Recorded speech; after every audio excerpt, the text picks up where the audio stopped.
Vamos lá, galera, finalizando aqui essa explicação sobre o processo de assoreamento. Lembra, esse processo de assoreamento ele é um dos principais problemas enfrentados pelos rios no Brasil.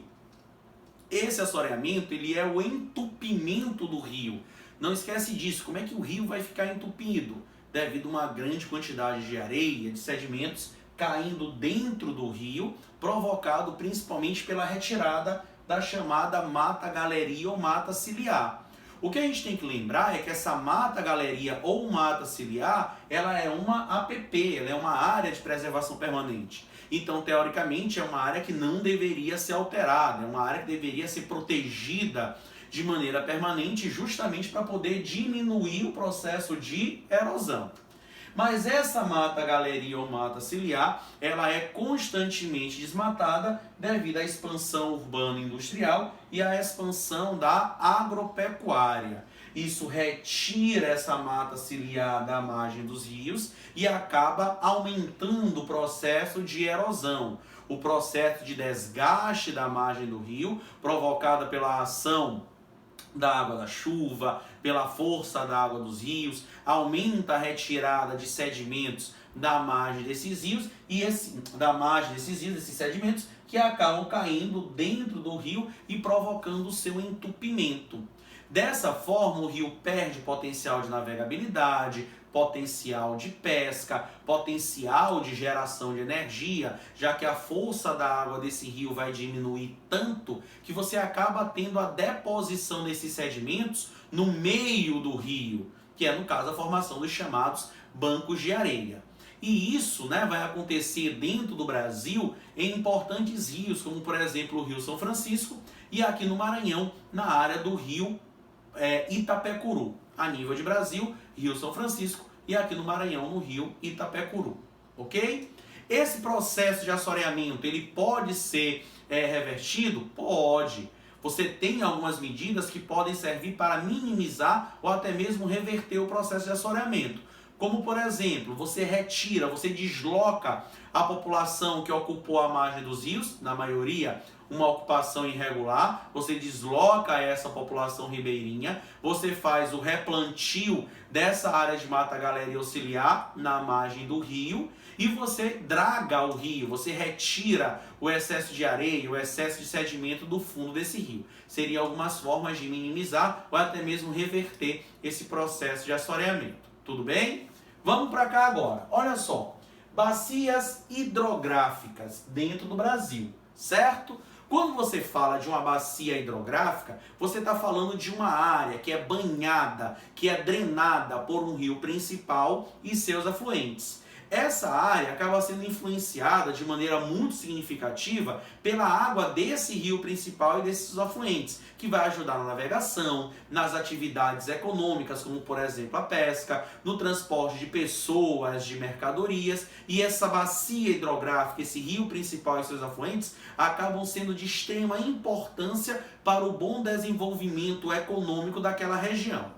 Dentro do Brasil, nós temos inúmeras bacias hidrográficas. Afinal de contas, todo rio forma uma bacia hidrográfica, seja ele como um rio principal ou como um afluente. Mas existem algumas bacias hidrográficas no Brasil que são chamadas de principais bacias hidrográficas brasileiras. A bacia do rio Amazonas, a bacia dos rios Tocantins e Araguaia, a bacia do Nordeste, a bacia do rio Paraná, a bacia Platina, formada pelo rio Paraná, Rio Uruguai e Rio Paraguai, e a bacia do São Francisco. Nós vamos falar de cada uma dessas principais bacias, começando hoje pela bacia amazônica. Vamos lá? Então, quando você fala de bacia amazônica, o que é que você vai lembrar?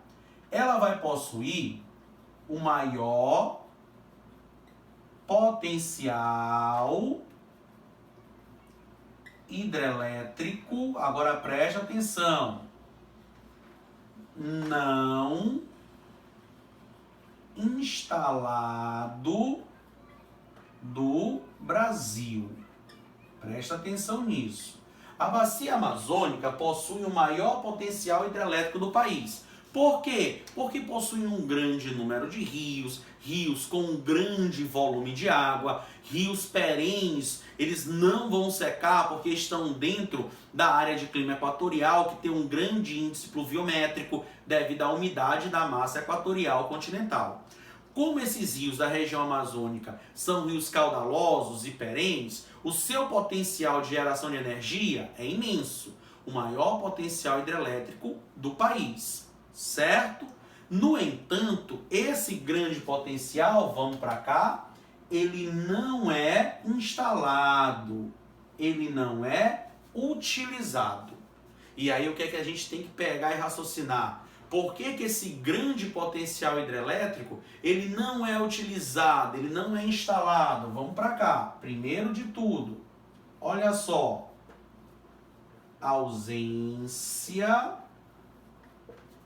de grandes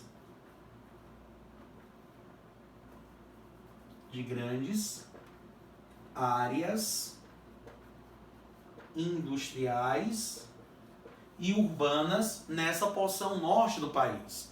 Lembra, para você gerar energia, você gera energia para abastecer áreas industriais e áreas urbanas. A região norte do Brasil, ela é tradicionalmente, historicamente, a região de menor concentração populacional. E é uma região também que sofre com a ausência de grandes projetos industriais e urbanos. Então você acaba tendo também a ausência de necessidade de grandes projetos energéticos. Ah, Rodrigo, mas não existem usinas hidrelétricas na região norte? Existem. Você tem, por exemplo, a usina hidrelétrica de Balbina, que foi instalada durante o período do governo militar, no projeto de gerar, num dos vários projetos que já existiram, de gerar infraestrutura para a região norte do país, para gerar empregos e atrair pessoas. No caso, a usina de Balbina, a área da Zona Franca de Manaus e a Transamazônica. Foram os três pilares de tentativa de geração de infraestrutura para essa região norte do país. Funcionou? Não, mas você tem a usina de Balbina até hoje.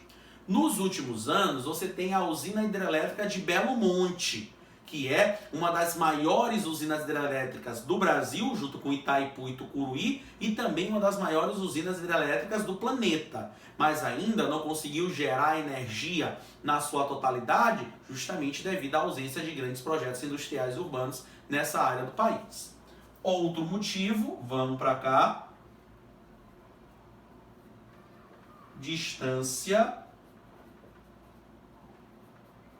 distância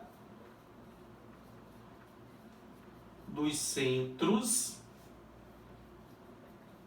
urbanos e industriais do país. Distância dos centros urbanos e industriais do país. Você poderia ter grandes projetos na região norte do país e essa energia ser transportada para a região sudeste. Mas isso iria necessitar de uma grande infraestrutura. E isso poderia gerar grandes gastos para o sistema energético do Brasil e aumentar ainda mais a nossa conta de energia. E você tem aquele motivo que é o que mais cai em prova, que é a questão dos impactos socioambientais. Os impactos socioambientais que a construção de grandes usinas hidrelétricas acabam provocando nesses rios da região norte. Esses rios na região norte são, na sua maioria, rios de planície e rios que correm em trechos de depressão. Ou seja, tem uma baixa variação altimétrica, não possuem grandes quedas d'água. Isso quer dizer que quando você vai construir uma usina hidrelétrica nessa porção do país, você represa a água do rio e isso pode gerar o surgimento de um imenso lago artificial. Imenso lago artificial ou um imenso lago de quê? De barragem. E isso provoca o deslocamento de população ribeirinha, a morte de fauna e a morte de flora. E Rodrigo, mesmo com toda essa problemática, ainda foi construída a usina de Belo Monte? Foi. Mas ela é o que nós chamamos de usina a fio d'água.